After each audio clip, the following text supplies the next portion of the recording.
David Licauco may payo sa lahat ng mga umaasa maghihiwalay sina Barbie Forteza at Jack Roberto.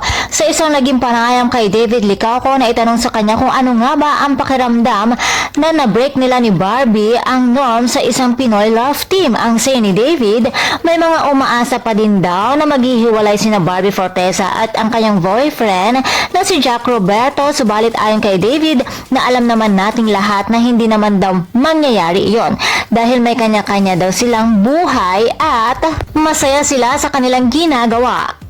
Ibinahagi din ni David kung gaano niya kahinahangaan si Barbie bilang isang magaling na aktres. Samantala, naitanong din sa aktor kung sakali bang magka-girlfriend ito at nalaman ng publiko ay hindi ba siya mape-pressure. Ani ni David, hindi daw dahil alam niya kung ano ang pinasok niyang trabaho at hinihiwalay niya ang kanyang trabaho sa personal life. Samantala, may mensahe din ito sa lahat ng mga Barda fans. Masaya daw itong napapasaya nila ang kanilang mga fans, subalit kailangan din iwasan ang mga hate comments. Super excited na din daw ito sa upcoming teleserye nila na Pulang Araw.